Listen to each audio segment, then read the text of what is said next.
Trooper James O'Callahan, the spokesman for the New York State Police here in Troop A.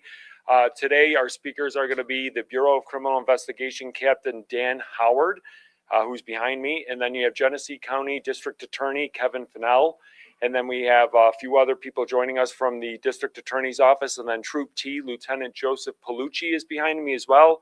So at this time, I'm going to turn this over. We will have time for a few questions at the end. Obviously, given the fact that this is an ongoing trial, we can't answer everything, but we'll do our best. Thank you. Turning it over to Captain Howard. Thank you. As mentioned, I am Captain Daniel Howard of the New York State Police Bureau of Criminal Investigations. Thank you all for being here today. With the assistance of the Genesee County District Attorney's Office, led by District Attorney Kevin Fennell, I am pleased to announce that the New York State Police have arrested Bin Shao, age 56, of Flushing, New York, following his indictment by a Genesee County grand jury. On February 11th, 2026, Mr. Shao was taken into custody in Putnam Valley, New York, and charged with 5 counts of manslaughter in the second degree, a Class C felony, and 5 counts of criminally negligent homicide, Class E felony. He was arraigned earlier today in the Genesee County Court. This indictment stems from a collision which occurred on August 22nd, 2025 at approximately 12:20 p.m. on the New York State Thruway in the town of Pembroke, Genesee County. As a result of this tragic crash, 5 individuals lost their lives. This was a large-scale and a complex incident involving more than 300 first responders and 95 members of the New York State Police. At the time of this incident, there were 54 occupants aboard the coach tour bus. The 49 survivors were transported to 6 area hospitals by Mercy Flight, as well as ambulance crews from over 40 rescue companies from the surrounding townships. The passengers aboard the bus were from the United States, as well as 6 additional countries, which underscores the wide-reaching impact of this tragedy. State police worked in coordination with numerous agencies and specialized units throughout this extensive investigation.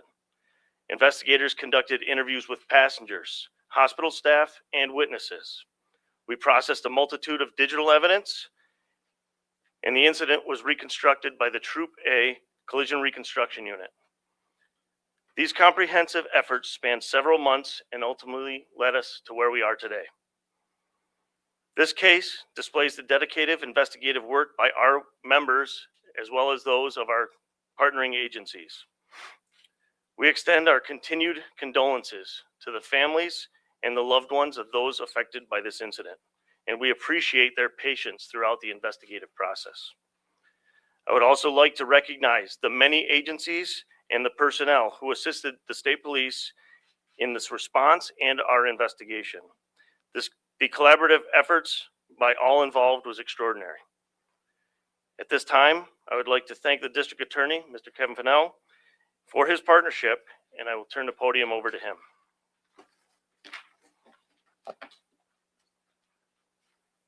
Thank you, Captain Howard. Good afternoon. Initially, I would like to say that our thoughts and prayers go out to those affected by this terrible tragedy. In particular, our sincere condolences to the friends, families of those who have died, but also our heartfelt sympathies to those who were injured and to their loved ones. I would also like to recognize and thank the hundreds of first responders who assisted on the scene, behind the scene, and in the hospitals. I would particularly like to acknowledge the New York State Police. They have expended countless hours in the investigation of this crash. Collectively, the quick response and decisive action by all of the first responders throughout Western New York kept this from being a much more tragic event than it was. A Genesee County grand jury has returned an indictment charging Mr. Bin Shao with 5 counts of manslaughter in the second degree and 5 counts of criminally negligent homicide.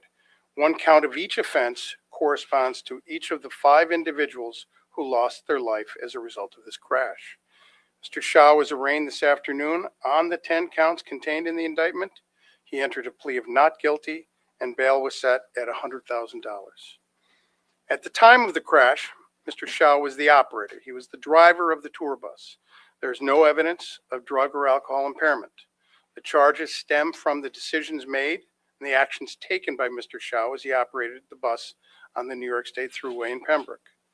At this point, I should emphasize that an indictment is only an accusation and that Mr. Shao is presumed innocent of all the charges unless and until that presumption is overcome by proof of guilt beyond a reasonable doubt.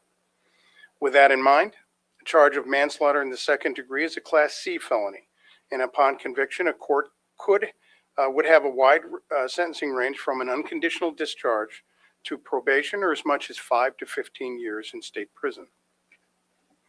The manslaughter charges allege that on or about August 22nd, 2025, in the town of Pembroke, County of Genesee, Bin Shao recklessly caused the death of another person. Criminal negligent homicide is a Class E felony and upon conviction could subject a person to a sentence ranging from an unconditional discharge or probation to an incarcerative sentence of up to 1 1/3 to 4 years in state prison. The criminally negligent homicide charges allege that on or about August 22nd, 2025, in the town of Pembroke, County of Genesee, Bin Shao caused the death of another person and he did so with criminal negligence. The case against Mr. Shao has been adjourned to March 9th, 2025 for a discovery conference in the Genesee County Court. Thank you. Are there any questions? Yes, I got one. Sir, if you could tell me the actions that you said, this is based on the actions that he took, or perhaps did not take while driving, specifically what was that? I can't get into specifics now. Can you tell me that there was reports earlier from witnesses in that about a rolling water bottle that he attempted to reach and got distracted? Is there anything to that? Again, I can't talk about the specifics of the prosecution's case or the proof we have now. We intend and look forward to presenting all this evidence in court when the time comes. How Yes, much sir. he cooperated in this? Mr. Shao was on scene. He spoke with investigating officers, as did many other people, and from there, the investigation continued. During his arraignment today, there were questions about whether or not he had a Chinese passport. The public defender at the time told the judge he would not answer any questions regarding citizenship. Is Mr. Shao a citizen? You'd have to ask his attorney that. You don't know. I do not. Said that he was not impaired in any way, and he sticks with that. There is no evidence that has been uncovered in this investigation that there was any form of impairment by drugs or alcohol. Can you say anything about what he potentially did wrong? I can't. At this time. It was in court today. It was expressed that he was difficult to locate. Mr. Dan, do you have anything about that? Well, why it was difficult to locate him, and you guys had interviewed him there, you knew where he was, you knew where he lived. I'm not certain who said difficult in court. I was not at the arraignment. So once the sealed indictment was handed to the state police, we had our partnering members in the New York City area from the New York State Police that began looking for Mr. Shao, and took a few days, but ultimately we did locate him. 2 days to find him. Yes, I don't have an exact date right now, but I believe it was from the 29th till the 11th. Is my math 12 days? Well, how far is Putnam Valley from where he lives in Flushing? Approximately an hour, I believe. Was he hiding? I don't want to get into specifics on how the state police go about locating people for fear of tipping off other people in the future, but in this case, it was determined that we wanted to wait until we saw him moving, and at that point, when we saw him outside of his residence, we felt that was the best opportunity to take him into custody. Where specifically was he arrested? He was arrested at a business location in Putnam Valley. So you just said outside his residence. We conducted surveillances, and once we saw him moving and we had an opportunity to take him into custody, we did so. Is he still in custody of his own?